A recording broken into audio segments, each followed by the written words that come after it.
show of hands from anyone in the room that time is speeding up. That there are just not enough hours in the day, minutes, seconds, days in the week, months in the year. I mean, here we are, December already. Is time speeding up? Feels like. Do you have to rush down to your local watchmender once a month and have your watch adjusted because it's just not keeping time anymore? No. You have to continually adjust your wall clocks because they're just not keeping time. So time isn't changing, but we know something's changing. So what is changing? It's the rate and flow of information that we're having to deal with in our lives. That's what's changing. Now the Mayan calendar looks at this rate and flow of change of information coming into us. And their rate and flow of change is speeding up dramatically. And we're going to be looking at some of those tables that represent the flow and change of information. But going back to the 1980s, a generation of change, in other words, between one field of technology and a new field of technology. The difference between you and your parents, for example, was measured at 20 years. 20 years was a generation gap. The Mayan calendar said that the rate and flow of change in the 1980s was 19.7 years. Very accurate to what science was telling us was a generation of change. In 1999 we had an exciting event happen, not the end of the world as some people predicted. Y2K didn't exactly wipe us all out, but according to the Mayan calendar, we went up to another level, which is 20 times faster than the previous level. So a generation of change from being 20 years comes down to 360 days.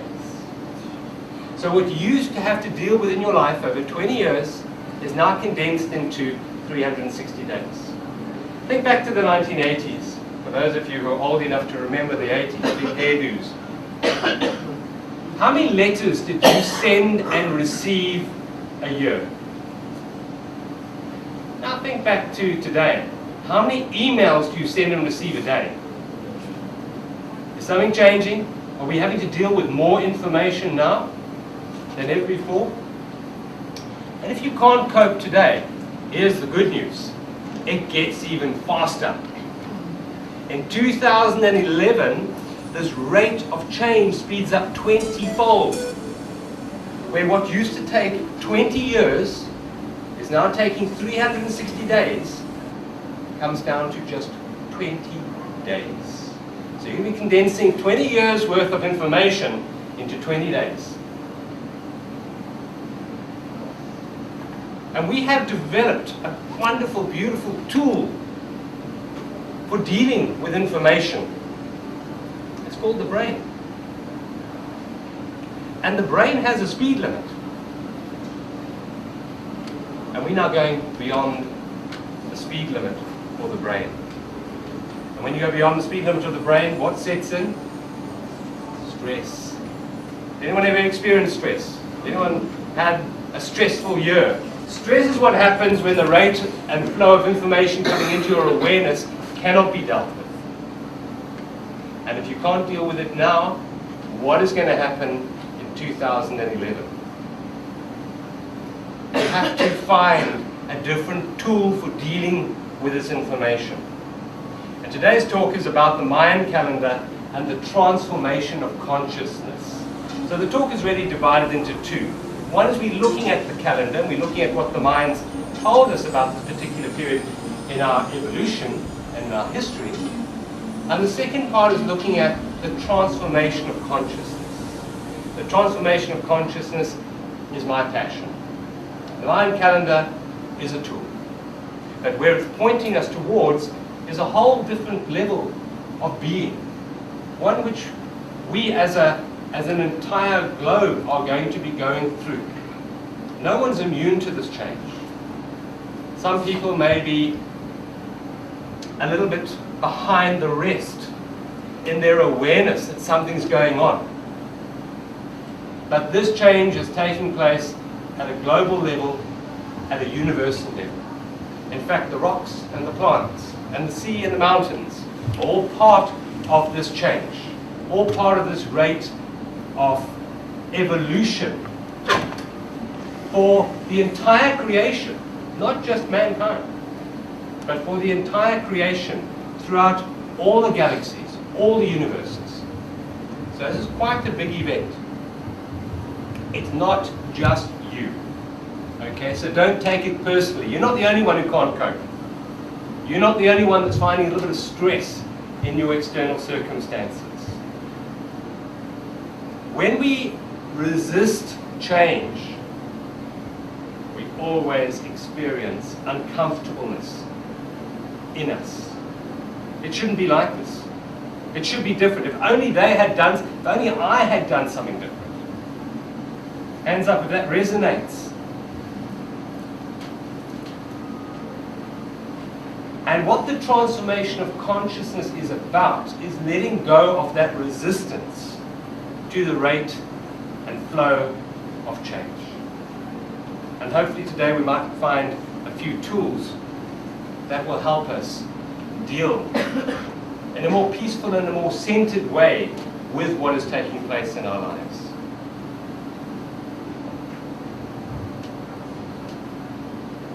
I want to have a look at some of the wisdom that comes from America. The Mayans were part of Mesoamerica, and their information and their wisdom went up into North America. And we're going to start today with looking at words that were left to us by the Hopi people. And let's see if we can relate what they're saying to our lives. There is a river flowing very fast. It is so swift, and there are those who will be afraid. They will try to hold on to the shore. They will feel as if they're being torn apart and will suffer greatly. Know that the river has a destination. The elders say we must let go of the shore, push off into the middle of the river. And I say, see who is there with you, and celebrate. At this time in history, we take nothing personally, least of all ourselves. For the moment we do, our spiritual growth comes to a halt. The time of the lone wolf is over. Gather yourselves together as we are here today. Banish the word struggle from your attitude and vocabulary. All that we do now must be done in a sacred manner and in celebration. We are the ones we've been waiting for. Ahoy. Now, come on, let's be honest. Hands up all those who are waiting for a spaceship to come down and lift us up to planet Zog, where everything is perfect. 2012, we won't have problems anymore because we won't be here. We'll be on this beautiful, wonderful planet where everything is provided for us. We've all got BMW 4x4s. I mean, marvelous. No repayments to the bank. The Mayans looked forward to this time in history. They looked forward to the people that would experience it. And we are the ones we've been waiting for. There's no one outside of us. We have the wisdom inside us to make the transformation. All we have to do is wake up to it. To wake up to the realization that we are already at our destination. We just don't realize it. So let's have a look at this. There's a river flowing very fast. Life. The river. And it is so swift, and there are those who will be afraid. I mean, let's face it, change can be pretty stressful. We love today to be the same as yesterday. And when it isn't, we get scared. And especially if we have no idea what tomorrow is going to bring, then we get really scared. So there are those who will be afraid, and they will try and hold on to the shore. What is the shore? It's that which we think is stable and fixed. It's that outside of ourselves that we look to for our security. Like, for example, the stock exchange, it shouldn't go down. There's my security sitting there. Hands up all those who lost money this year. That which you look to for your security is going to break and crumble. Absolutely guaranteed. Let go of the shore. And the shore can be anything for which you look to for your identity. It can be a role you play in life. It can be a relationship you have. I don't know what I would do without my mother. I don't know what I would do without my spouse. That's the shore.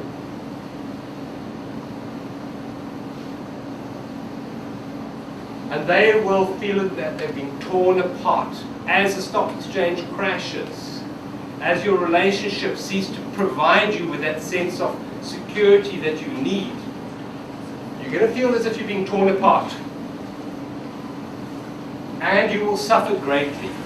What is suffering? What is suffering? Suffering is resistance to what is. That's what suffering is. Suffering is an internal process. You're saying it shouldn't be like this, and I'm going to resist it, and I suffer. So if you're holding onto the shore, and the shore isn't doing what it should be doing, you're going to suffer. Know that the river has a destination. Now there's a ray of hope. Think of a river. A river has its source maybe in the mountains, goes right the way down, rivers, lakes, etc., and ends up in the sea, doesn't it? Now, where is the river? Which particular point is the river? The river is the whole thing, isn't it? The river is the source, it is the flow, it is the lakes, it is the waterfalls, and it is the sea. It's one. And what this is telling us is that we are already at our destination. We are one with our destination. It's not something we have to strive for. And this is very relevant to what the Mayans were telling us about this time in our history. It's not a future event. It's an unfoldment and a reawakening of awareness. The elders say, in other words, the wise ones say, we must let go of the shore. Let go of all of that which we look to outside of ourselves for our security and identity. Let go of it. Push off into the middle of the river. Go with the flow. You've heard that expression before. Go with the flow. And I say, see who is there with you and celebrate. This room probably would have only had 4 or 5 people in it 10 years ago if I'd done this talk then. Today, we are full. Right around the country, the talks that I do, we have to bring in extra chairs. And see who is awakening with you and celebrate. At this time in history, we take nothing personally, least of all ourselves. Now, don't we do that the whole time? If something goes wrong in our life, why am I so stupid? If only I had done something different. And when something goes right, we take full credit as well. Take nothing personally. Your achievements are not yours, and your so-called misfortunes are not yours either. Don't take anything personally. For the moment we do, our spiritual growth comes to a halt. Now that word spiritual is a word that's been outlawed in the Western civilization for a long time. We have religion and we have commerce.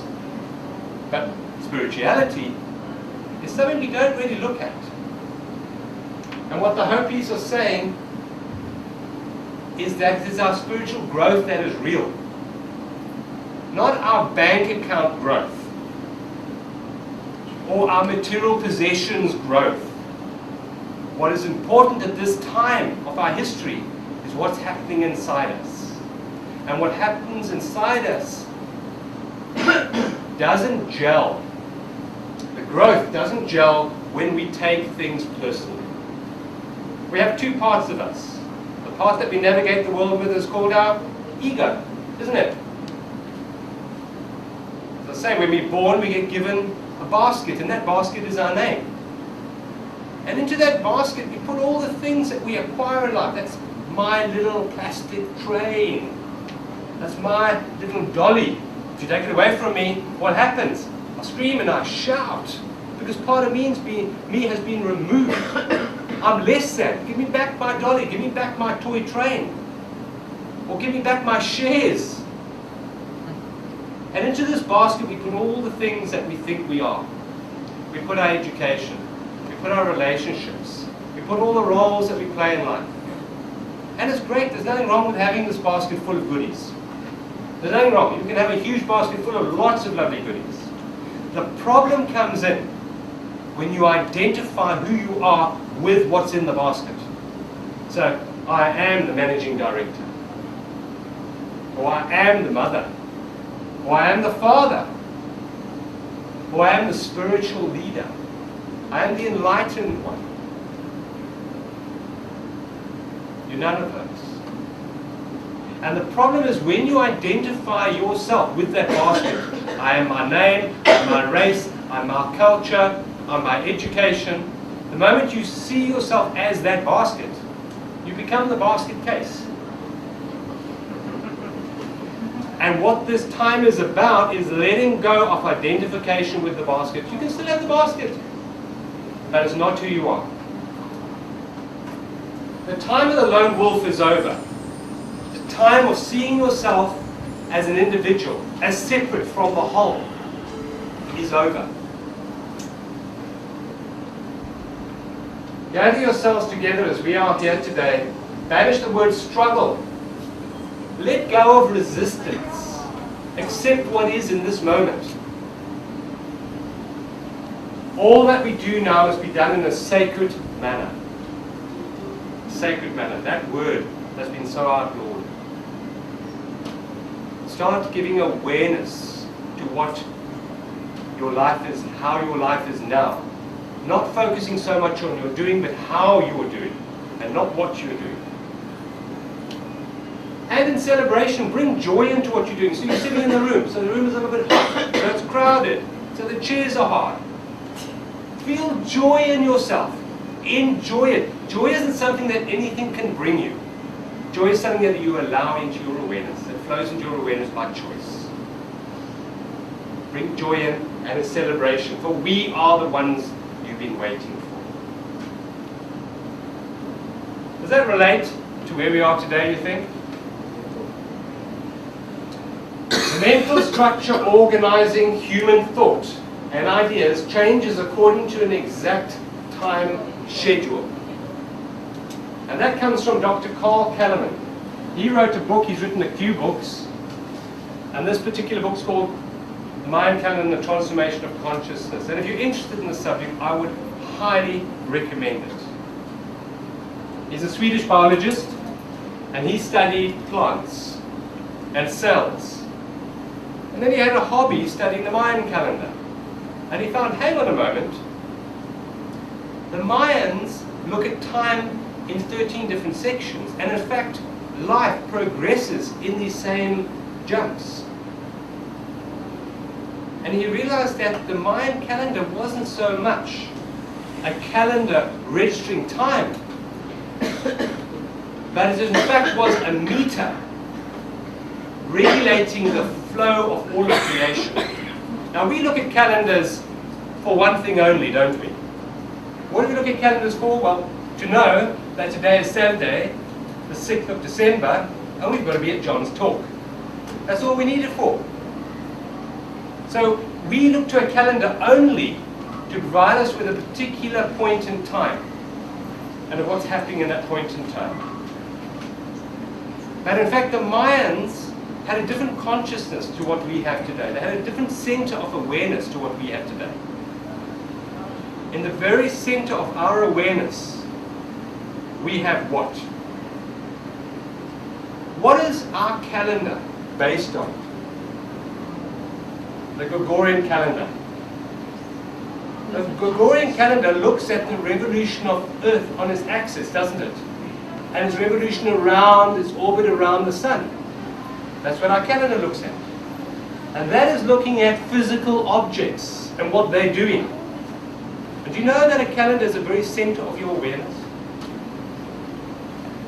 Everything you do and think revolves around your calendar that you have deep inside your consciousness. The center of every single computer is what? It's a calendar. Every digital watch, little calendar inside it. The Gregorian calendar comes from Pope Gregory. Pope Gregory about 500 years ago. And Pope Gregory wanted to put forward into the world a certain mindset, a certain philosophy, a certain belief system. And he knew that by controlling the calendar, you control people's mindset. So they devised this calendar, going back to the birth of Jesus, and they went out into the world to bring forth this new calendar in a loving, peaceful, joyous way, didn't they? They arrived in countries and probably slaughtered thousands of people.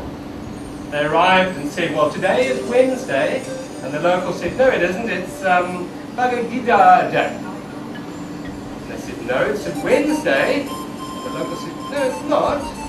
And after you kill a few thousand people, they start agreeing with you, they found. So eventually the whole world agreed, okay, well, today is whatever it is, according to the Gregorian calendar. And that became the center of our awareness. And the center of our awareness is object consciousness. The Mayans didn't look at objects for their awareness. They looked at something deeper. And what they were looking at was the flow of change. The flow and rate of change. And this is on an exact time schedule. Not only the human body, but also human consciousness has evolved in stages. In other words, our very awareness evolves and changes. Human consciousness periodically makes progressive leaps, such as that from animal awareness to rational self-awareness many millennia ago. Humankind is now on the brink of making another key evolutionary leap in consciousness.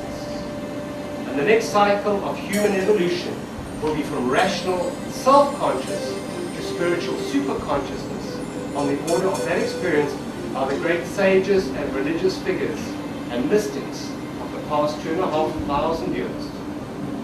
And that was written by a guy called Walter Russell. Not a New Age guy. Anyone know Walter Russell? Heard his name before? An absolute genius. 1948 he wrote that. He left home at the age of 9 to go out and work to feed his family. Didn't have an education. He self-educated. Became an artist. He became an architect. He's built some of the finest buildings in New York City. Still standing today. He came up with certain financial systems for selling the buildings that we still use today. Absolute genius. He never believed that genius was a function of your brain. He felt that genius was a field that you just stepped into. And all genius will tell you that they don't have to think about it. It just comes to them. And that was Walter Russell, absolute genius. He predicted a massive step in our awareness, in our consciousness at this time. Where did the Mayans come from? Well, we don't know really where they came from, except the myth maybe of Atlantis. But where they lived was in the Gulf of Mexico over here, about between 5,000 years ago up to their classic period, which was 2,000 or 1,500 years ago. And their information, their culture was moved up into Mexico itself, where the Aztecs took over, and then up into North America. Now the Mayans themselves had not one calendar as we have. They had 18 different calendars. 18 different ways of looking at the world. We have one.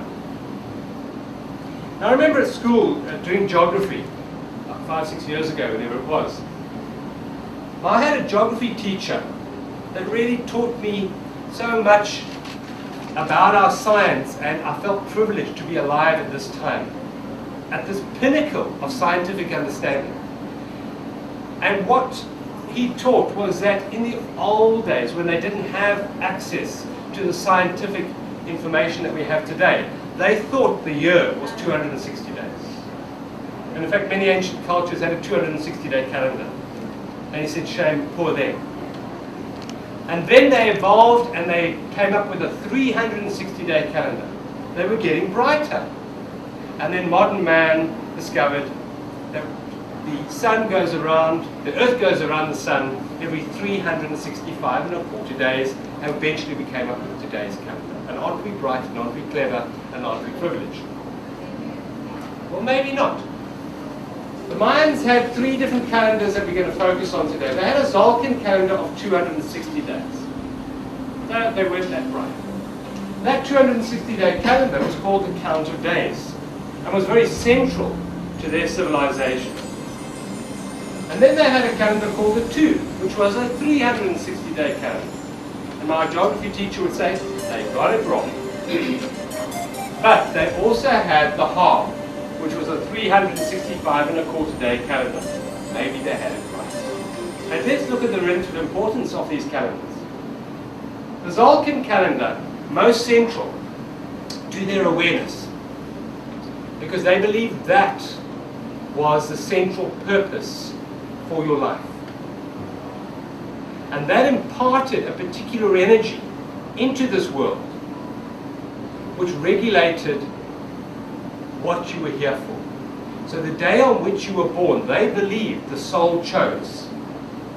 And the soul chose that day because of its unique energy. And so your parents gave you the name of that day as your first name. So you were given the date of birth as part of your label. And that date designated your life purpose. Wouldn't that be great? Hands up for all those who know what they're here for. All of those who discovered your life purpose. Or those who are still wondering what the hell you're here for. They knew. The day they were born, they knew. Not only did they know, their parents knew, and society. Every time you introduced yourself to someone, you introduced yourself with your name, and they knew, that's what you're here for. Wouldn't that make life a little bit easier? That was most central. The second one was the Two, which is the divine or prophetic calendar. And it's a combination between those two that regulated their whole society. And then we have the Half. Now the Half 365 and a quarter day calendar was used for only 2 things. The planting of crops and the harvesting of crops, in other words, food, and taxes. What is central to our culture and our civilization today? Wouldn't you say it's food and taxation? That was way out on the periphery of their culture. Not central at all. The 2 most important calendars were the Zolkin and the Two. And these 2 calendars interacted in a unique way every day. Can you think of 2 wheels turning with teeth? One with 260 teeth and the other 360 teeth. And every day those 2 teeth would come together and give a unique intention for the day. And that's how they lived their whole society. It took 52 years for every single one of those combinations to be used up. And at the anniversary of that, at sunset, what they would do is put out all the fires in the land. Yeah, well, so what? Well, fire was their source of energy. Now, we've experienced that a bit lately with Eskom putting all the power off. We know what it's like to be without power for a short time. They extinguished all the fires, and it was lit with daybreak the next day. A runner from the central temple would go out all over the land, and they'd spread the fire back into the land. And that sounds pretty cool, doesn't it? What's even more cool is that on that day, all debt was extinguished. Wouldn't that be great? All debt was extinguished. And do you know why they could do that? Because it wasn't central to their whole culture. Money is what makes the world go around today. It's so central to our awareness, this object-based awareness on things. It wasn't central to their culture, and they could wipe out debt and move along with the next period.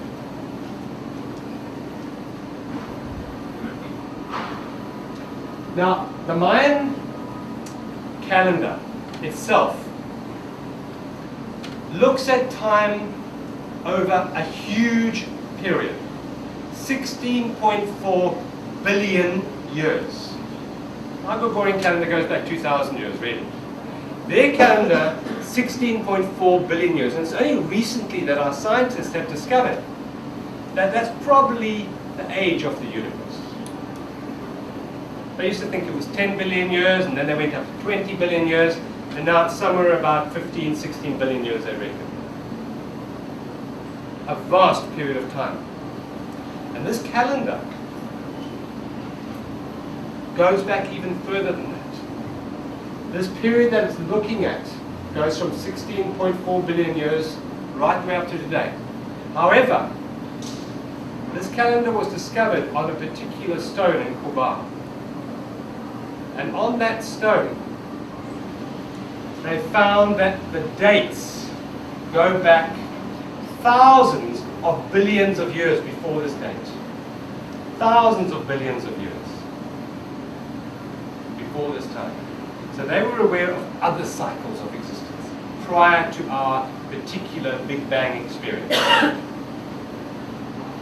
And this time, from the Big Bang up to now, they looked at and divided into 7 days and 6 nights. Where does that sound familiar? Genesis, creation, 7 days, and when you've got a day, you've got to have a night. And 7 days and 6 nights add up to 13. So we have 13 periods of creation. And each day and each night wasn't a day and a night as we know it. These are vast periods of time, 1.26 billion years, each period. That it can be likened to days and nights. Days are times of expansion, aren't they? Sun comes out, things grow. Night, everything quietens down. The next day comes. And Dr. Carl Kellerman looked at this, and he realized that day 1 in their calendar was when we plant a seed. We sow something new. And the night is when it starts to germinate. And the second day is when it starts to sprout and grow. And so you have 13 periods. You have the flowering, and then you have the fruit, and you have the end of the cycle. And he realized that this is what the Mayans were talking about in their calendar. The rate and flow of creation. And as above, so below. In the micro, in the macro, so the micro. It permeates all levels of creation. And they were given particular intentions. Now the pyramids in Mesoamerica, by the way, they didn't just have one pyramid or two. Now you must think about these. The blocks that they were made with, some of the blocks were weighing up to 30 tons. Cut precisely. They didn't have hardened metal. They didn't even use the wheel. And they didn't have 1 or 2 pyramids. There's over 100,000 pyramids in that part of the world. And their pyramids, most of them tend to be stepped in 9 different layers. Have you seen that? Egyptian pyramid, 1 layer. The Mayan pyramids, 9 different layers. And these layers, Dr. Carl Kellerman realized, were in fact representing certain flows of creation, certain intentions for creation. And the base layer of a pyramid can be thought of as representing all of creation. 16.4 billion years of creation. And that is called the cellular layer. And these layers get their name not from the beginning, because there were definitely no cells when the Big Bang happened, but they get their name from what happened in the last period. Cells appeared in the last period, 1.26 million years ago. That's when we had, billion years ago, that's when we had cells. The next layer started 820 million years ago, and the last day over there, mammals appeared. And the next layer, we had families appearing in the last day, and then tribes, and then we developed culture, and then we developed a national awareness, which started in the last day of this period here. 3115 BC, we went to the national layer, which we're all still part of. We're all still part of a national identity, aren't we? And it's a subsection of a cultural identity. And it's a subsection of the tribal and the family, and we're all mammals. And we definitely have all cells. So they're all including the lower layers. And then on the 1755 AD, we moved up into the next level, which is the planetary level. And the last day there, which we're in right now, we start to gain a planetary awareness. And what we do here in our nation affects the whole planet. Our global carbon, our footprint that we have, the carbon footprint here, affects the world in its entirety. We're not isolated. What America does affects us. What you do in your life affects the whole planet. And that awareness is now dawning on us. We're not separate. And then the last layer we went up to on the 5th of January 1999. And that layer is called the galactic layer. The galactic layer. And the end of this is we start to perceive ourselves as part of a universe, not just part of a planet. I said final layer, it's not the final layer because it's one level above that. And that last level we go into on the 10th of February 2011. And that layer is called the universal layer. Let's have a look at these days. In the base layer, a day is 1.26 billion years. And it speeds up 20-fold each time. So when we went into the national layer, there, the difference between a day and a night was 400 years. A period of change between one generation and the next generation, 400 years. The next layer, which we went into, called the planetary layer, went up 20-fold, where a generation of change came down to 20 years. In 1999, that came down to 360 days. 360 days, and the last layer, generation of change, 20 days. 20 days. Is time speeding up? Is the rate of flow of information that we're having to deal with on a daily basis increasing? Each one of these layers had a particular aspect for creation. So the base layer was just about action, reaction. And that's the level at which cells are at, action, reaction. And then we move up to mammals where we have stimulus and response. And then families where we have stimulus and individual response. We're not just working part of a herd now or a group. We have individual choice, how we respond. The tribal is similarities and different. This is my tribe and that's your tribe. And then we developed reasoning. And out of reasoning, we developed law and punishment. And then law and punishment became a subset of power, where power became the dominant force. And we move now into the period of ethics. Now these names here again relate to what happens in the last day of that particular period. And we're now moving into the last day of ethics. And if you're not in alignment with that particular rate and flow of creation, you will find life getting more and more difficult for you. So those of you who maybe are not living ethical lives or authentic lives will find life getting difficult. If you're in an unethical work environment or in a relationship that doesn't gel with you and you persevere with that, you will find life getting more and more stressful. And this is on the micro level and on the macro level. So not only are your lives affected, but the society you live in, is it an ethical society? The company you work for, is it an ethical company? And you will find those not in alignment will start to break down. The financial sectors that are based on unethical behavior, if you look at this whole subprime fiasco in America, totally unethical, it breaks down. So you will find corporations, you will find religious groups that are more about the older systems, about power or law and punishment. They will break down. Countries that are based on power, vis-a-vis maybe the USA, will break down because they're not in alignment with what the intention for this particular stage of our evolution is, ethics. And the last layer, what's that all about?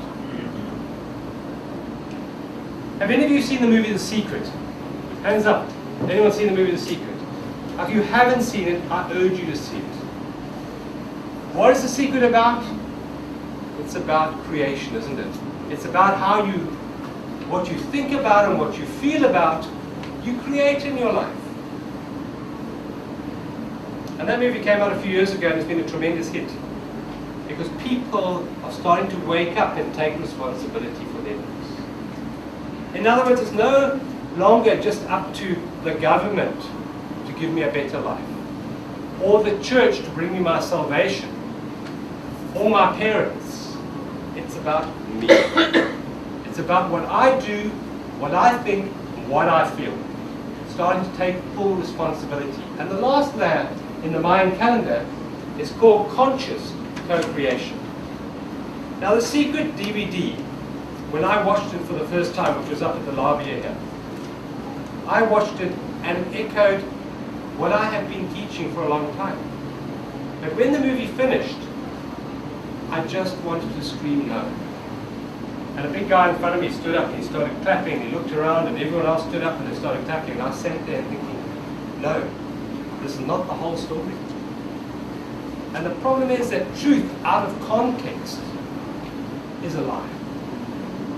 Truth out of context is a lie. And the truth that's contained in the secret is there, it's true. But it has to be given a certain amount of context. And the context that was missing from it was this co-creation bit. They told you, you are the creator. You are totally responsible for your life. And that is not so. You are part of an evolutionary flow. What are you entirely responsible for every single moment of your life? Is your attitude. That's one thing that's entirely within your control. And what determines your experience is your attitude. How you perceive what happens to you is what determines your reality. Is that not so? And you have absolute control over it. There was a man who lived 40, 50 years ago. His name was Viktor Frankl. And he wrote a book called Man's Search for Meaning. He was captured by the Germans and he was put into a couple of concentration camps. When he went in, he had an identity. He was professor of psychology, he had his manuscript under his jacket, he had his family. And gradually, everything was stripped away from him. His manuscript was taken and burned. His family were all gassed and killed. His dignity was taken away from him. And he realized one thing. And he says that everything can be taken from a man, but the last of human freedoms, the freedom to choose your attitude in any given circumstance. And that you have total control over. And that bit is the most important bit about creation. And that here is mirrored in the last section of the Mayan calendar. When we start to take full responsibility for who we are, and what we're doing, and we stop blaming that outside of ourselves for our state of happiness. And we stop looking for things outside of us to make us happy. I'll be happy when I have 10 million rand in the bank. When I find the ideal spouse and partner. When my boss recognizes me and gives me my increase. When we get a better government in, then I'll be happy. That is a victim mentality. And what this area in our evolution is to realize we're not victims. We are creators, we're co-creators. We're fully responsible for everything in our awareness. We are fully responsible for everything in our awareness. That's a big one. How can I say that? I'm not responsible for the starving people in Uganda or Zimbabwe. You say? I'm telling you, you're responsible for everything in your awareness. Why? Because it's in your awareness. Where's your awareness? Inside your head. Who's responsible for what's inside your head? You are. You are absolutely, completely, 100% responsible for what's inside your head. And your awareness inside your head. Course in Miracles says, seek not to change the world. Seek rather to change your mind about the world. And as you start to regain your power from the external world, as you start to remove your identity from this basket and from the world of things, you start to empower yourself and to know that you are fully responsible for everything in your awareness. And if you want to change something, change your awareness. A few hundred years ago, there was a major scientific discovery, let's say rediscovery, and that was that the world was round. And people put to death for coming up with this suggestion that the world was round and that we were at the center of the universe, the galaxy. And it took a long time for the masses to wake up to that fact. It took a long time for people to start inculcating that new worldview in their belief system. And in fact, some people still today believe that the world is flat. There's a flat earth society in Kimberley, and around Kimberley the world is pretty flat. So maybe they've got a right to think it's flat. Now, we had a scientific discovery about 80 years ago that changes all of reality from a scientific perspective. That very few of us have incorporated that in our worldview. And that discovery was from the world of quantum physics. And the world of quantum physics shows us that the world is not the way Darwin, Newtonian thought it was. That in fact every single particle is intimately connected with every other particle. That there is in fact no separation from one thing to another thing.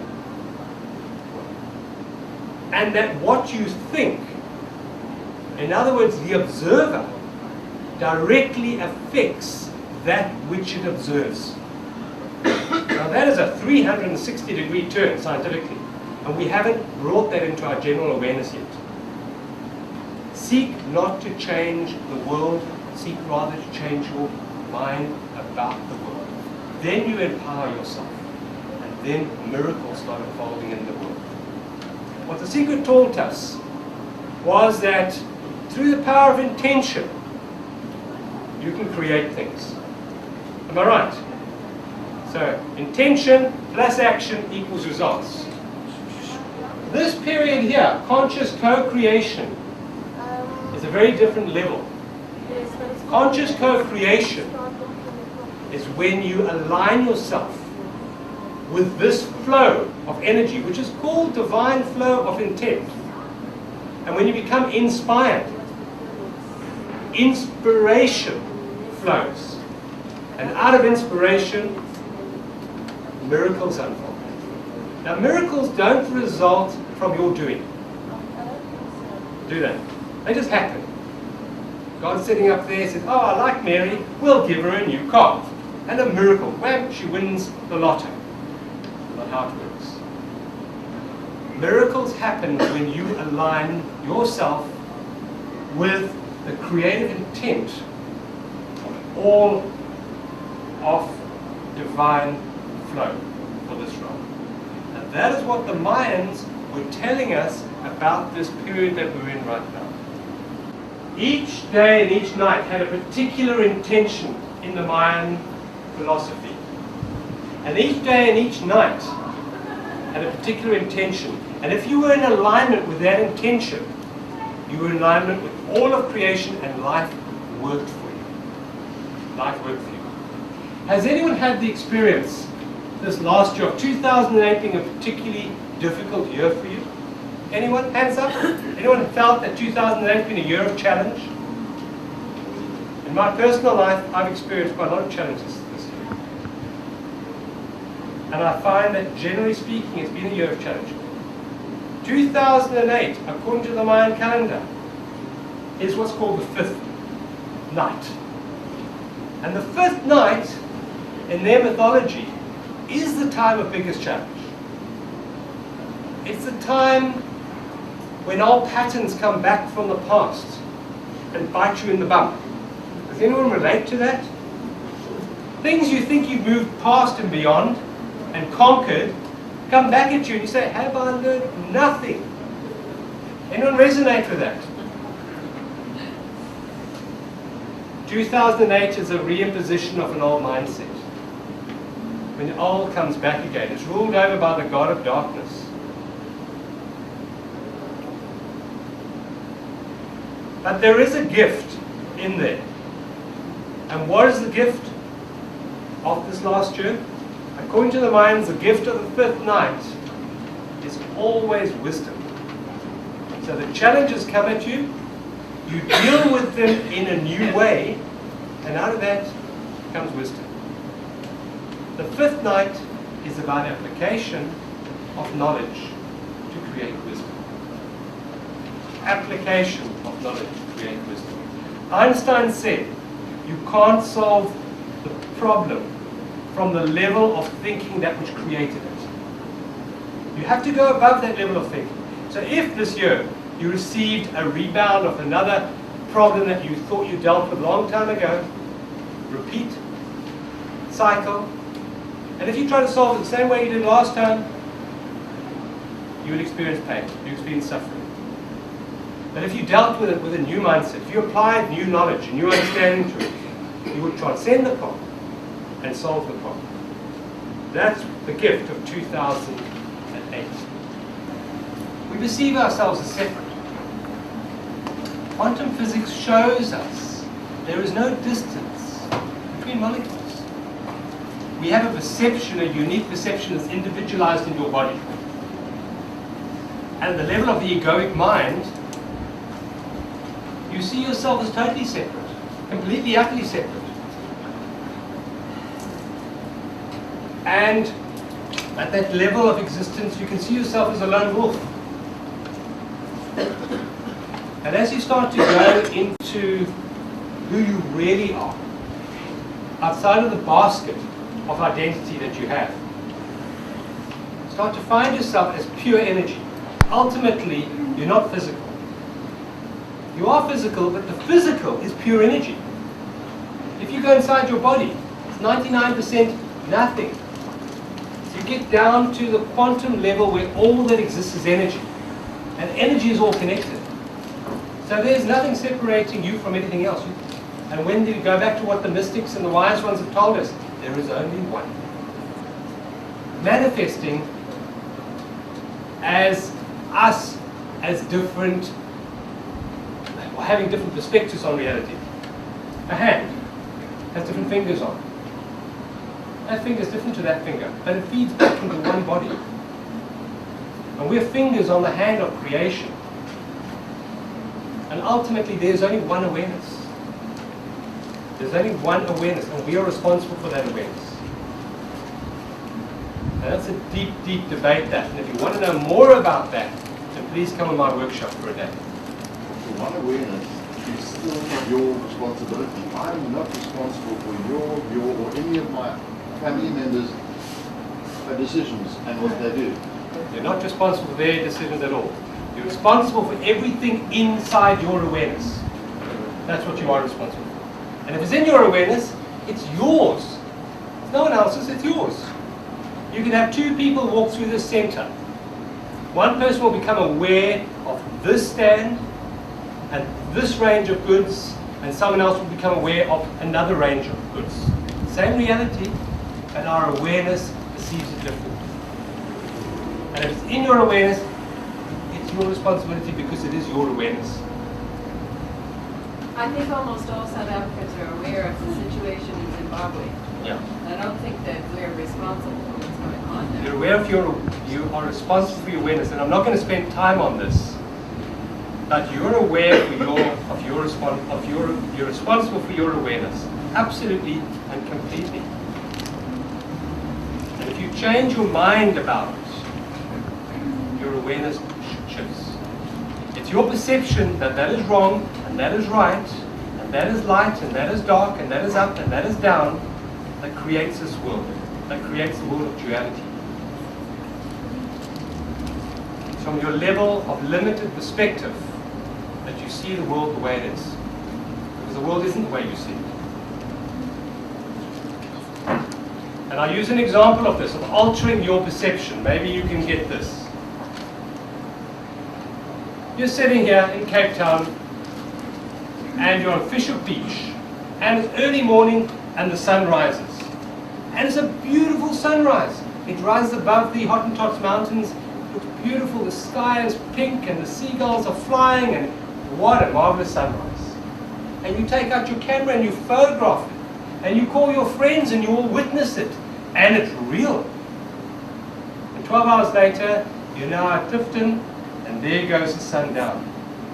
And it's beautiful, it's sparkling on the water. The sky is crimson. And you take your camera again, you photograph it, and you call your friends, and it's beautiful, it's wonderful, and it's real. Now, you mark Shuttleworth, climb on board a little spaceship, and you zoom up above the Earth. And you allow yourself to perceive a higher perspective. You have a higher awareness of reality. And now you're in space. And there the sun is shining. And there the earth is turning. And from that level of perspective, you have no sunrise and no sunset.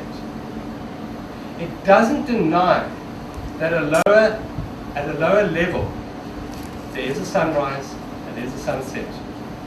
And it doesn't deny that you can't take a photograph of it. And from your elevated perspective now in space, there's no longer a sunrise and a sunset. And the sun just shines and the earth just turns. I'm going to move on from there. Yeah, I just want to say one thing. It makes saying that we are all responsible a little too simplistic. Okay? The you that I'm talking about, by the way, the you that I'm talking about isn't the you in the basket. It isn't the you in the head. It isn't the you in your thoughts. That's not the you I'm talking about. It's the you think you are. You think you're separate. You think you are your name and your history. All of that will be stripped away from you. Everything, not in 2012. Everything you think you are will be stripped away from you.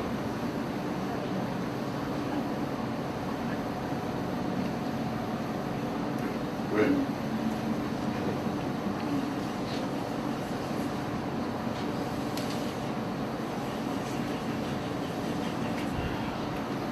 We have a timeline. All right, we get on here, and we board, and we zoot along, and we shuttle off our mortal coil over here. And that's our life, we perceive it. Am I right? Maybe we were over here at the moment.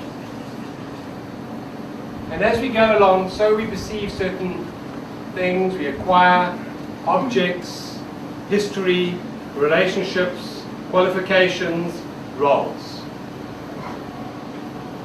And that is our history.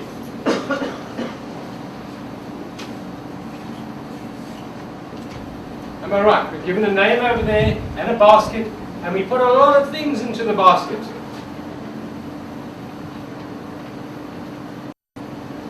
And that's who we think we are.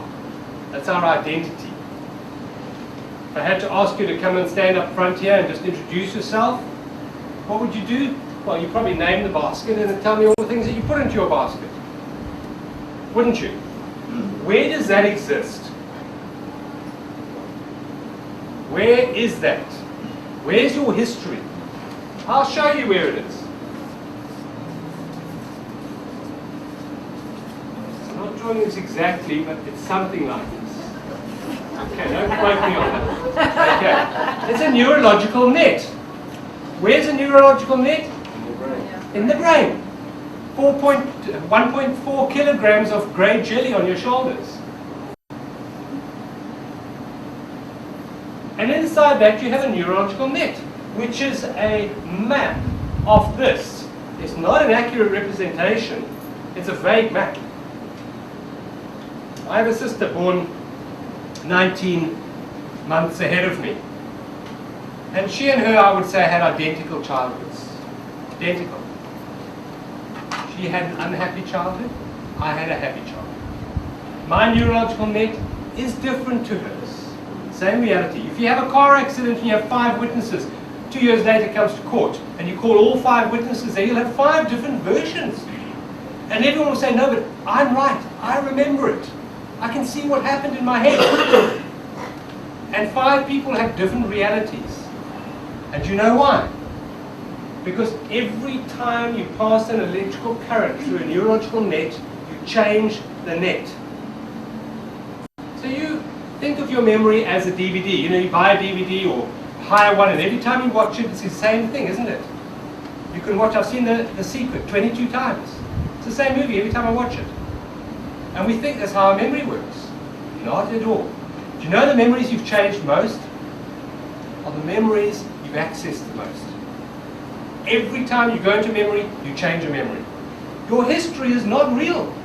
It's a function of your current perception. You change your memory by your current awareness. It's not too late to have a happy childhood. You change your perception, you change the web. So that is not real.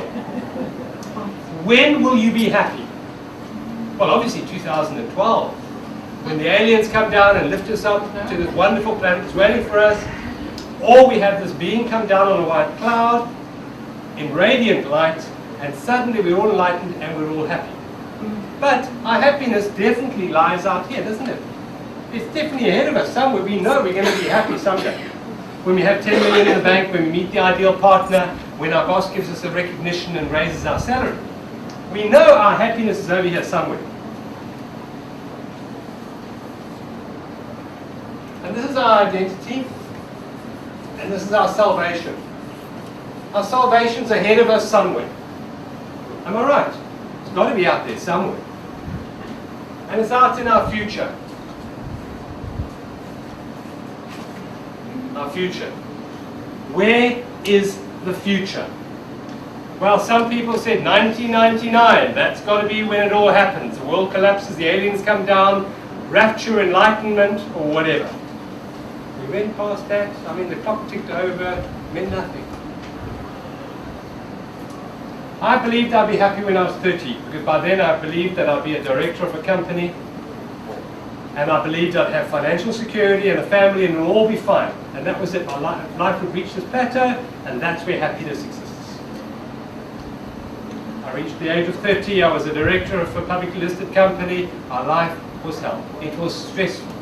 I was in fear, and I worried every single moment of my life. And I thought, well, 35 has got to be there. 35 came and went. And it moves ahead of you the whole time. The whole time. 2012 will come and go. Why do we not get to the future? Has anyone been to the future? Well, Hollywood made a movie about Back to the Future, but I don't think it was real. Why can we not get to the future?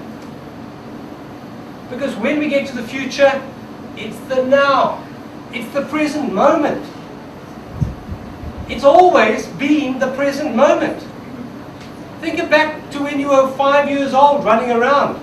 Did you know who you were? Did you have an identity? Did you have an awareness? Yes, you had an awareness. The same awareness you've got now. You've accumulated knowledge and experience on top of that. But in essence, who you are is still the same. It's timeless. It's present. Now we have a little dot here called the present moment, the now. And what we do is we jump over it quickly to get to the future. It's got to be better than this. The seats are hard. This lecture's boring. There's got to be a better one tomorrow. Maybe there's a program on TV that's going to enlighten me. I'm looking forward to this afternoon's rugby match, tonight's supper, tonight's date, whatever, to Christmas. but it's not here now. I've got to get out of this moment quickly and move on. That's what the ego will tell you. Why does the ego tell you that? Because it has no identity in the present moment. If that's who you think you are, and you say, I'm not responsible for anything, the I'm you're talking about is this part of yourself. It's not real. It's a basket. And the part of you that thinks it's going to be happy someday and reach salvation someday is not real either. And the only thing that's real is this tiny little pinprick called the present moment. That is in fact all there is and all there ever has been and all there ever will be. Event passes by, but who you are remains the same. And who you are in essence is I am. And that I am is everything that is. And it's fully responsible for everything because it is everything. If you want to know more about that, please spend a whole day with me on my course. That's what I go into. I am. Now I'm not going to put another 4-letter word in here. Life. When is life? When are these plants alive? When are they growing? Now. Life is only ever now. The life that's in your body, when is it? Now. It's not yesterday, it's not tomorrow, it's now. Life, who you are, and the present moment is all one and the same thing. But we get confused. We think that's who we are, and that's where we're going, and that's where I'm going to find my happiness, and that's where my anger, resentment comes from. And in fact, what's real is pure, perfect peace. In the moment. The moment needs nothing. Every thought you ever have is past. You do not have a present thought, you know that. And what makes you unhappy is your thoughts. It's your thoughts about Zimbabwe. It's your thoughts about the government, or about your parents, or about your children that make you unhappy. You know, my spouse shouldn't have done that. Anger, resentment, all comes from here. It shouldn't be like this. That's there. What is real is not.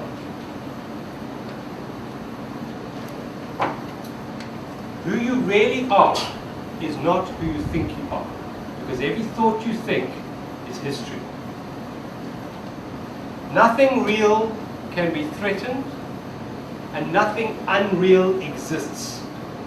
And therein lies the peace of God. And that's from the Course of Miracles. I'll say it again.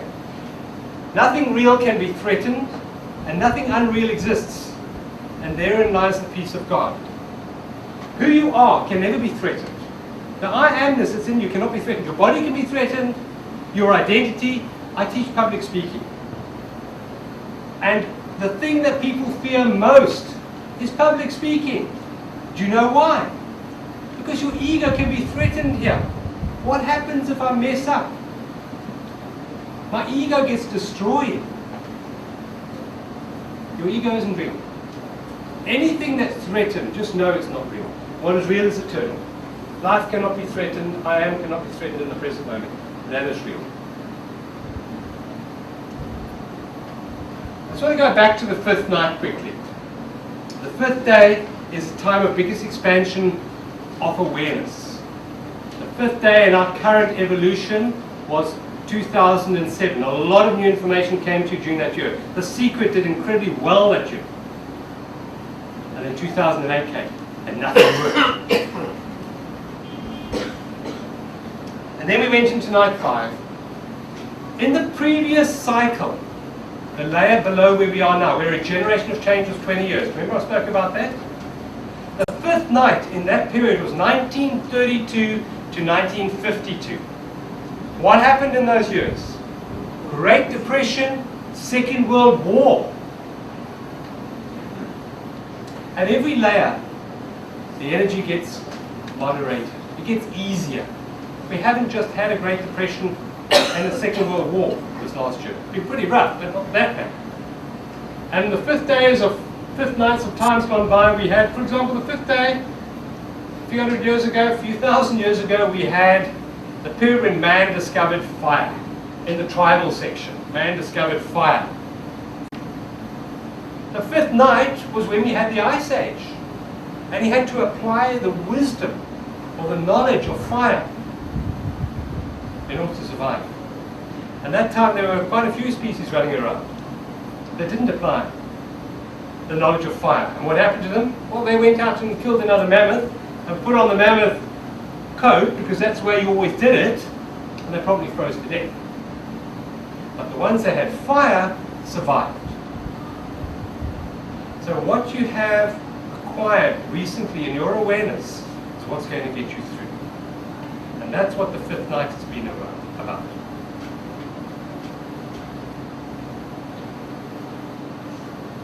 In night 5, ruled by Tezcatlipoca, the Lord of Darkness, essentially the Gregorian year 2008, we will see the last desperate and at the same time most forceful attempt to secure control by the forces seeking to maintain dominance. 2008, financial crisis and property prices decline. What brought on the American crash was property prices. Predicted by Carl Kellerman in his book, published in 2003. You could have known, you could have taken your money out of the stock exchange had you read this book. Had you known the cycle and aligned yourself with the cycle, you wouldn't have taken as much pain and strain as you probably did, as you probably have.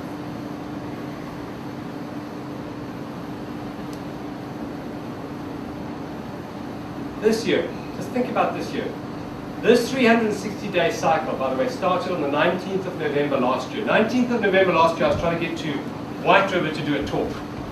And engines were falling off planes, and wheels were falling off, and when we arrived at Venture Kruger, after having tried twice to get there, the plane turned around, came back, half the roof was missing. It was 10 o'clock at night, my talk was at 7 o'clock. That was the 19th of November last year. That's when the fifth night hit in. 19th of November last year. Remember, the government reimposed an old law, the reimposition of forces seeking to control dominance. The government introduced or reenacted an old law which said unless you were a qualified clinical or psychologist, you weren't allowed to counsel. If you were a school counselor, religious counselor, breastfeeding counselor, you were not allowed to work from that day onwards. Do you know that? 19th of November last year, old mindset trying to control you again. It was overturned and dissolved by a new mindset. The elections in Zimbabwe, I knew absolutely Ron Mugabe was not going to walk out of there, because it was a last desperate attempt to hold on to stuff.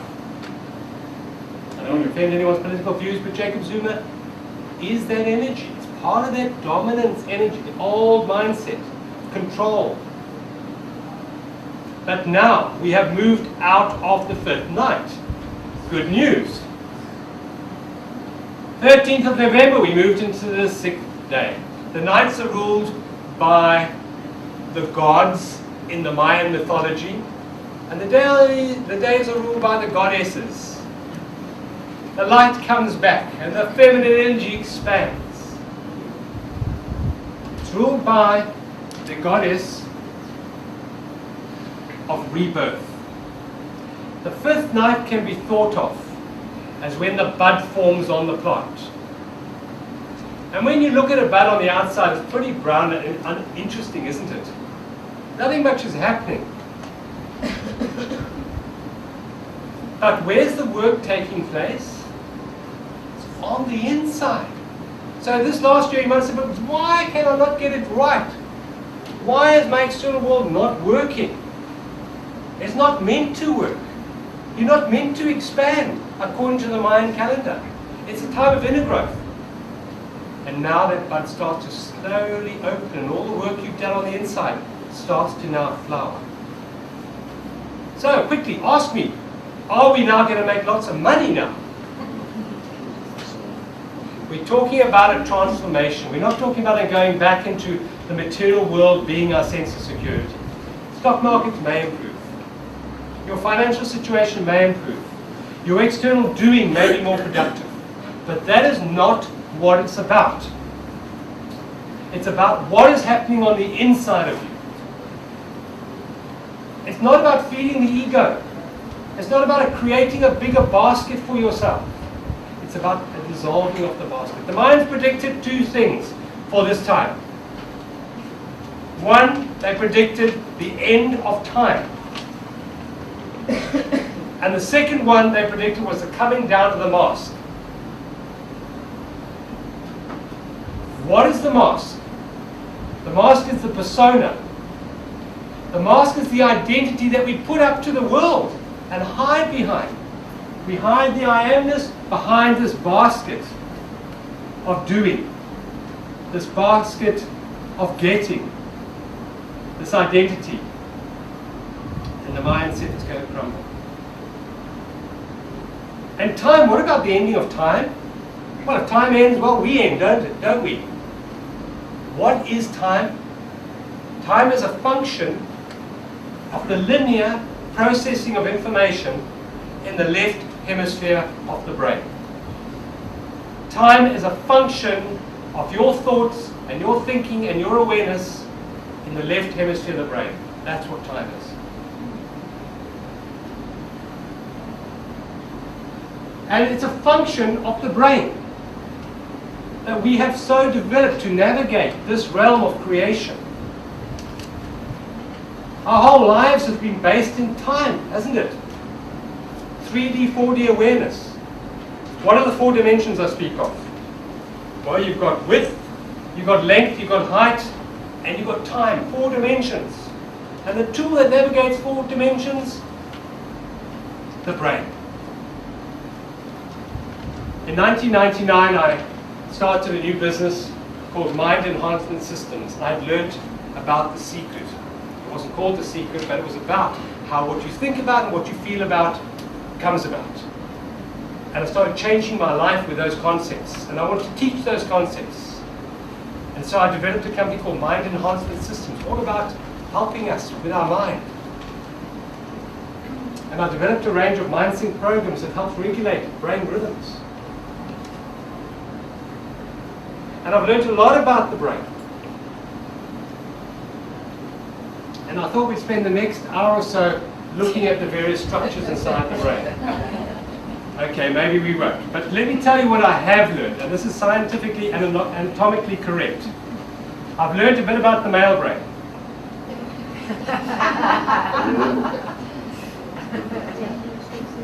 And this is the tool we use to navigate reality. But ladies, what are you laughing at? There is a website you can go onto and have a look called TED.com. Highly recommend. It's got film clips, most amazing, in-depth, interesting articles. On there's one called The Stroke of Insight. And it's a woman, Jill Bolt Taylor. She is a neuroanatomist, studies the anatomy of the brain. She got up one morning and she felt a bit funny. And she tried to have a shower. And her arm sort of melted with the wall. She couldn't tell where the molecules of her arm finished and the wall started. She became one with everything. She couldn't process anything in time. She felt happy, ecstatic, joyful, connected to everything, but had no perception of time. She was having a massive stroke in the left hemisphere of the brain. And the left hemisphere shut down. And being in the profession she was in, she was able to understand the processes.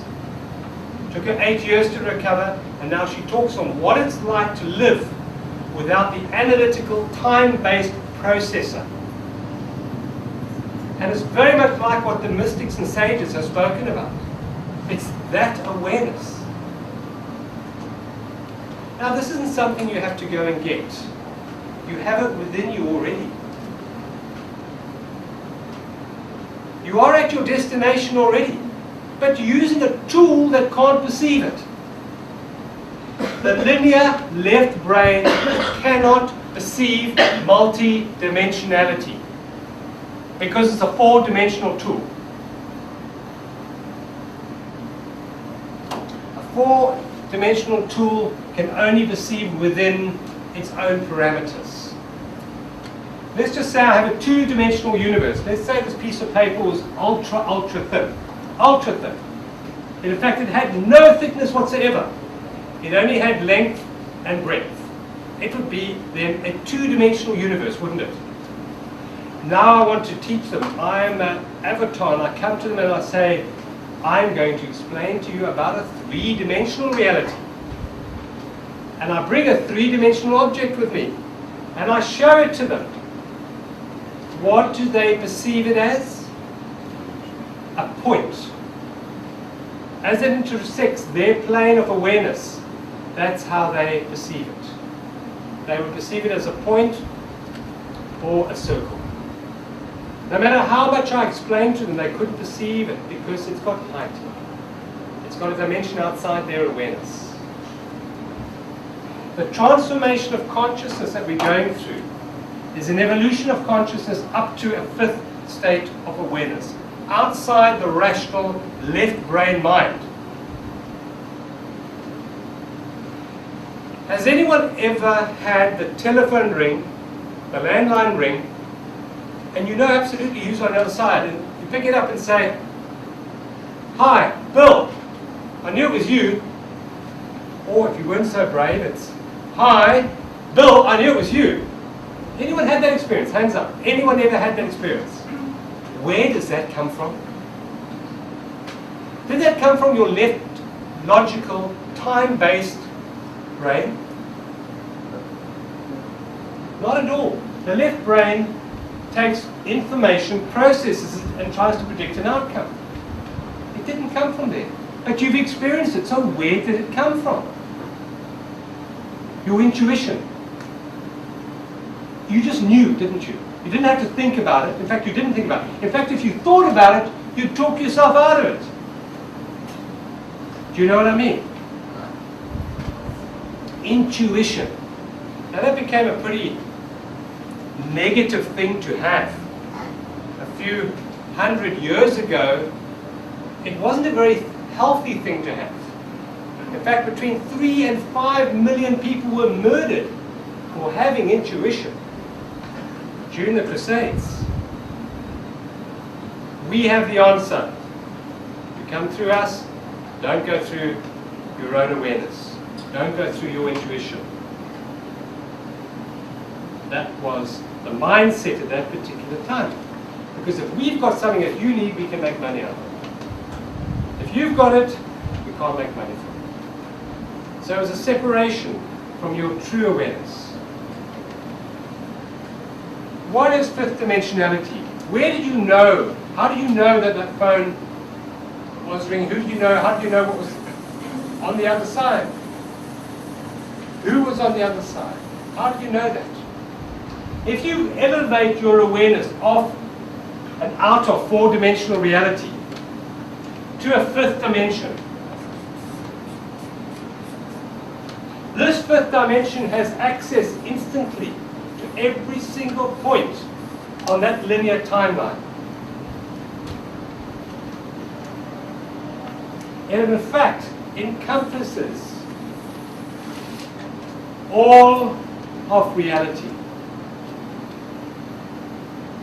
In fifth dimensional reality, there's no separation in your awareness. You've still got a brain, and you can still use the left hemisphere to navigate reality in a time-based way, to give you a perception, if you want it. Why do we go to the cinema? To be entertained, don't we? That's why we go there. So we walk into the room and we put out the lights. And then suddenly on the screen in front of us comes this moving picture. And we get excited and we laugh and we cry and we scream and we cringe. And we're watching the movie. We're being entertained. What is real in that room? That light at the back of the room. There's a white light shining. In front of that white light comes a film which blocks some of that light. And a shadow gets projected on the wall. And we look at the shadow and we get all caught up in the shadow and we feel emotions, anger, happiness, joy. We fall in love. And it's a shadow. When we walk into that cinema, the whole movie is on the reel already. The beginning, the middle, and the end is there. The river is complete in its entirety. But we don't want to see it. We want to see it frame by frame. Please give me time-based awareness so I can sit and be entertained. And put out the lights so that I can see this Maya, that I can see this illusion, and that I can buy into it. Because if we brought in the light, and some guy, some smart aleck walks into the cinema and puts on the lights, and the film disappears because we can't see it anymore, and we say, put out the lights, and we take him and we nail him to a cross. We don't want him because we enjoy our pain. We enjoy our anger and our frustration and our limited awareness because we want to be entertained. And what the Mayans were telling us about this time is that a portal is opening up for us now to leave the cinema. Now some of you might say, no, this is great fun. I want to get that 4x4. I'm going to find my ideal relationship. It's going to make me feel whole. Just give me a bit more time. I'll go on some more spiritual courses and I'll be enlightened. I'll sit on a mountain for 30 years and meditate. And then I'll be better than you lot. Just give me some more time. Time is the one thing we do not have. If you want to get out of the playground. If you enjoy it, it's still going to be here. You can carry on playing. You can be born and you can dash across and you can die. You know, on your tombstone, there's your birth date, there's a dash, and there's your death date. That dash is wonderful, it's entertaining.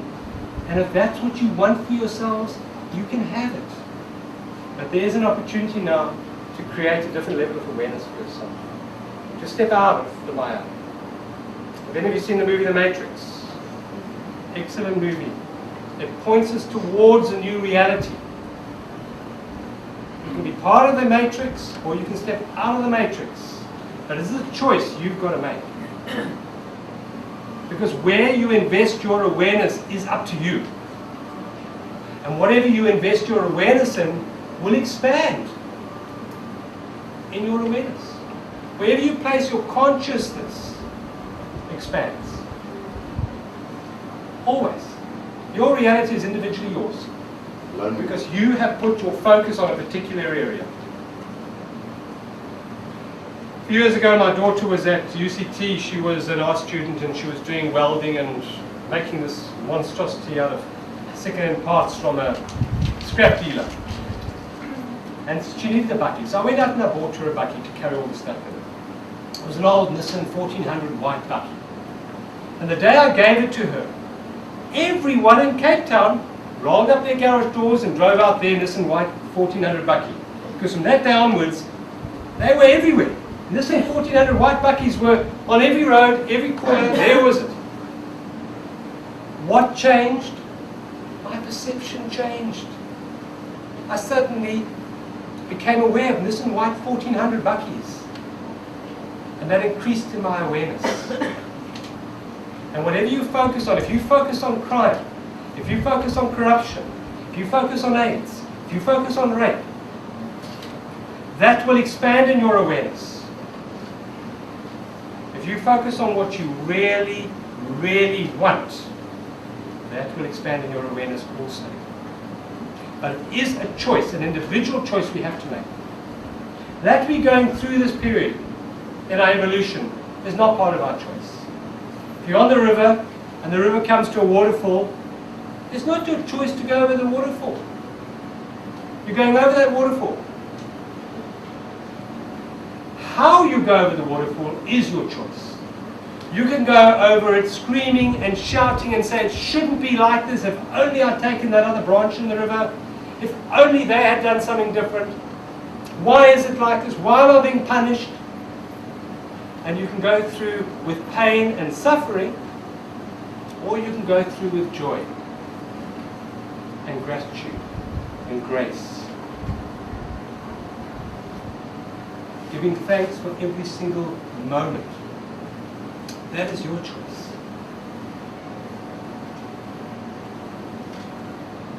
– 2012? Is it the end of the world?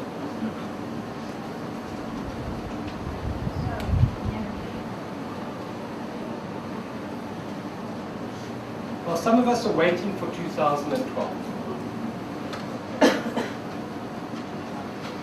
To wait for 2012 is to miss the point. 2012 is not an event in time. It is a transcendence of time. Now, ladies and gentlemen, you're not going to get that by thinking about it. You're not going to get that with the left part of your brain. It doesn't have the ability to understand something outside of itself. It can only understand something on the timeline. And you can't say, well, if I think about it, I might get it. Give me some more time. No. You get it from presence. You transcend time in presence. Einstein showed us that time is relative. It's relative to your awareness. And the moment you are outside of four-dimensional reality, you experience no time. There's a portal inside your head that can open you up to fifth-dimensional reality. The sages and mystics have known about it a long time. The brain works on electrical activity. When you're awake, like hopefully most of you in the room right now, your brain is working in what's called the beta range, from about 14 cycles up to 25. From 25 up to 40, then we're in the stressing state, the fight or flight. And hopefully no one is trying to fight their way out of the room right now and punch me on the nose. So most of you are just in the normal awake state, the beta. Beneath beta, there's an alpha state, dreamy state, which maybe some of you are dipping into right now. And when we go to sleep, we go into delta, right at the bottom, unconscious sleep. But between alpha and delta, there's a very narrow band called theta. It was one of the last brain states to be discovered. Alpha was one of the first. Very powerful brain state. And then beta, and then delta, and then theta. Have you ever had that experience of waking up in the morning with a solution to a problem? In its entirety, it's just there. Hands up, anyone who's ever had that? Quite a few people, probably 80% of the room. Where did that come from? And you find that if you don't write it down, it's gone. It's gone. And one of the best things you can ever do is to have a book next to the bed where you write these ideas down in. Time is a function of beta and alpha. Your memory is a function of beta and alpha. In fact, it's lower beta and upper alpha is when memory is optimal. So if you're studying a particular subject, if you can bring your brain waves down to about 14, 16 cycles a second, you will absorb the most and remember the most. Optimal brain state for memory. As you dip down into theta, you have absolutely no memory at all. You have hyper-awareness. And most major inventions, by the way, came out of this state. They didn't come out of thinking about it. Einstein said that his genius did not come from thinking. It came from awareness. He dipped into that mind state and it just came to him in its entirety. Beethoven, the whole symphony was there in one moment. He then wrote it down. That's where we deep dip into genius. I talked about Walter Russell earlier, the American guy who stepped into genius. That's where he stepped into. And we all have access to it. And in fact, we go through it at least twice a day. When we fall asleep at night and when we wake up in the morning. But we don't invest our awareness in it. In theta, the endocrine system becomes balanced. The left and right hemisphere becomes balanced. If you look at your brain on a CAT scan in theta, you'll see the electrical activity on the left and the right mirror each other. What we have done is we've invested our whole awareness in the left side of the brain. And it can be thought of as rather like this. Imagine on your desk you've got a PC. And into that PC you spend years accumulating information, putting it all in. And now you have got the best computer on the block, much bigger than your neighbor. And then the kid from down the road walks in with a cell phone and he connects to the internet.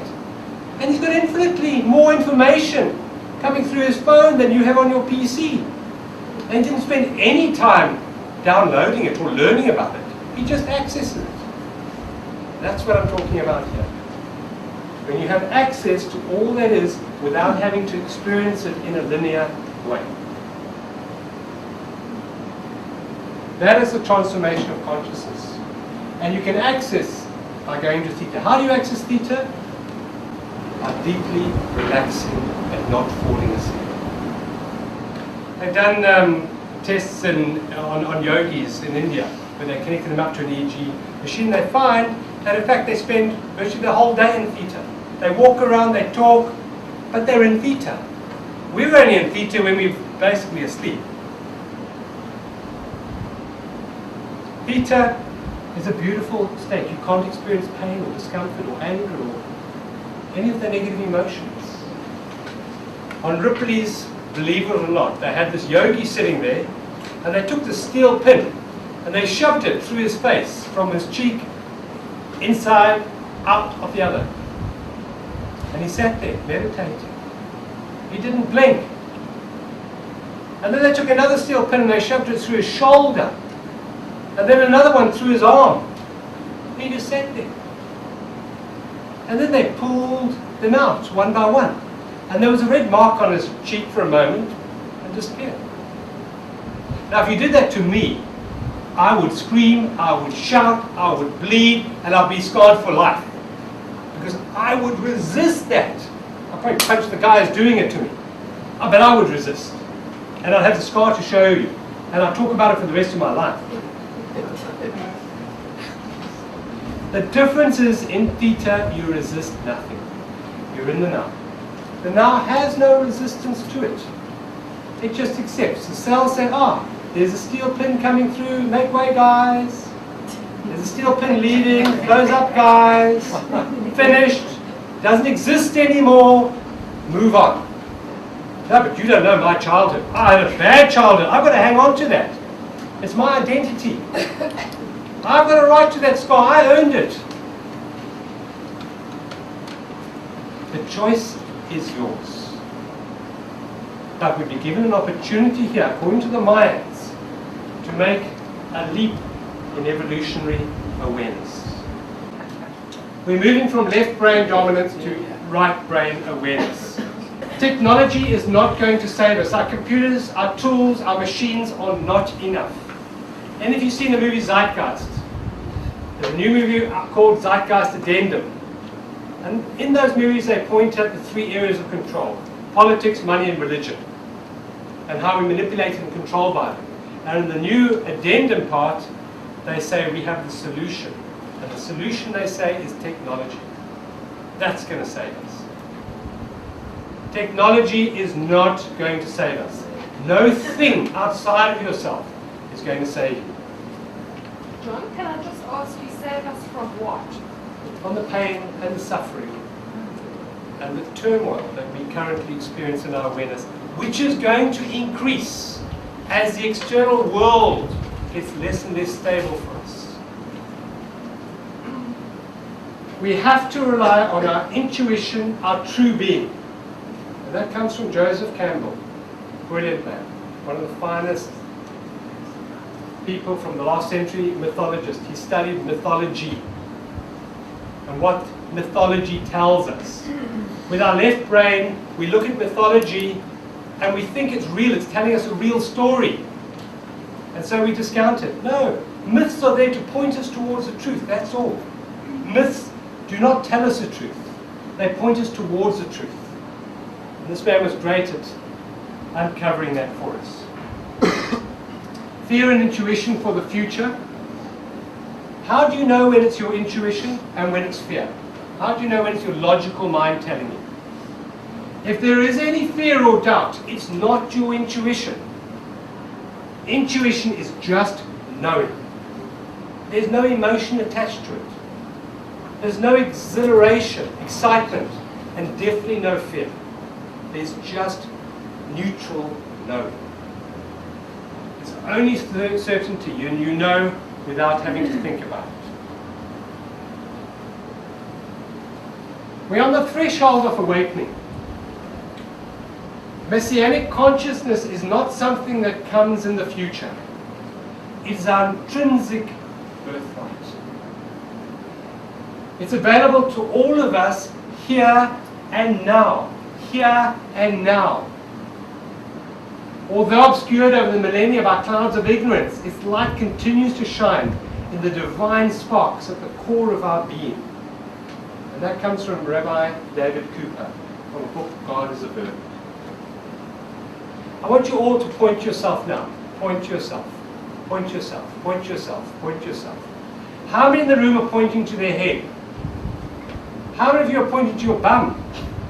Or your foot or your hand? You're pointing here. And yet that's who we think we are. So is this the end of the world? The apocalypse that's spoken about? What does apocalypse mean? Apocalypse is a Greek word. It's to lift the veil or to reveal something. So as we leave four-dimensional reality, we lift the veil. And that which is hidden becomes obvious to us. And as you transform your awareness, the world will change. As you refocus your attention on what is real, and what is real is life I am in the present moment, reality will change for you. What the caterpillar calls the end of the world, the master calls the butterfly. Think about that for a moment. The caterpillar wants to be a better caterpillar. It wants to be a fatter, faster caterpillar. One that gets to the end of the branch first and gets to the greenest leaves and munches the most. That's what the caterpillar wants. Its salvation will be when it's acquired more. It goes into the cocoon. And what happens to it? Its body turns to liquid. Total chaos. And out of that soup, out of that chaotic soup, comes a newness. And emerges a butterfly. Now a butterfly is not a better caterpillar. It's not a faster caterpillar. In fact, it doesn't even eat leaves anymore. So if you think this transformation of consciousness is about acquiring more things for your basket, think again. The choice is ours to make. Whether this world will end up in a paradise or catastrophe will not depend upon the design of the cosmic plan, but how many choose to make that climb. And what is that climb? That climb is up the pyramid to that last layer over there of conscious co-creation, when we take back our power. Away from the world of Maya, away from the world of objects, into the timelessness, the space that lies within us. Think of it this way. We've been on a schedule for 16.4 billion years. Think of a railway line going 16.4 billion years. And you're on the train. And you can choose to sit at the front of the train and think you're the train driver, sit at the back of the train, sit at the left of the train or the right of the train. You can look out the window at the stars or the sun, and you can look at the mud and complain. You can get involved in the politics of the train. You can look at who's doing what to whom. And you can invest your awareness in that. But you've been on a train, on an exact schedule. Now the railway line comes to an end. It ends. And out ahead of us is an open plain of infinite possibility, with no predestination. What we create and how we create is up to us. If we create from the level of the egoic mind, we will create chaos. Because the egoic mind sees itself separate. It's me versus you. I have to have, in order for me to have, I've got to stand on top of you. I'm sorry, it's just the way it is. Survival of the fittest. It's separation, it's fear-based. This is fear-based. Fear over here. Fear. Fear stands for false evidence appearing real. That's on this timeline here I'm talking about. Fear. False evidence appearing real. This world seems real. And if I don't fight you, then I don't get to eat tonight. That's false evidence. But it appears real. Otherwise we couldn't enjoy the movie.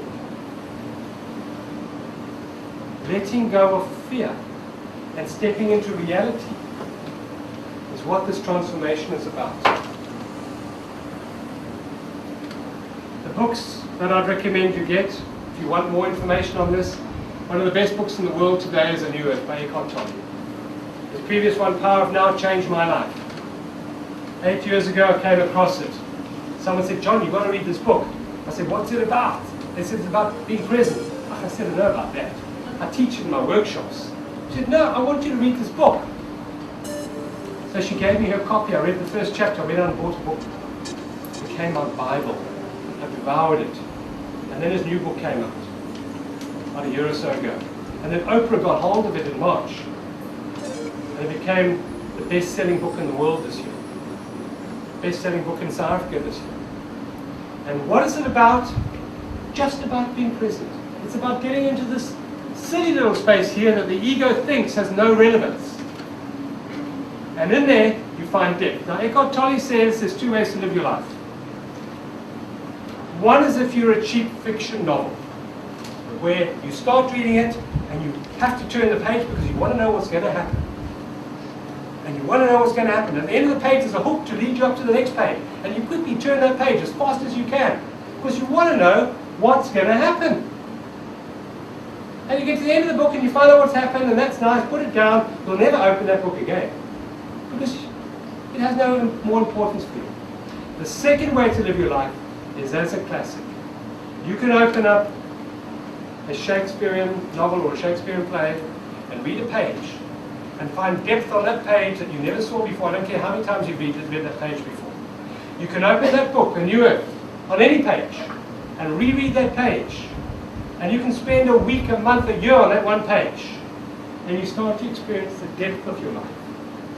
Either being pulled along by the next moment, or experiencing the depth of what is real now in this life. And that is a choice we have to make.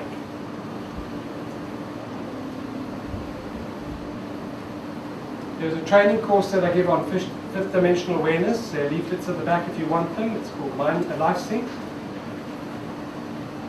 And the idea is to change our perception from victims, from waiting for something outside of us to bring us, to empowering yourself with what is real.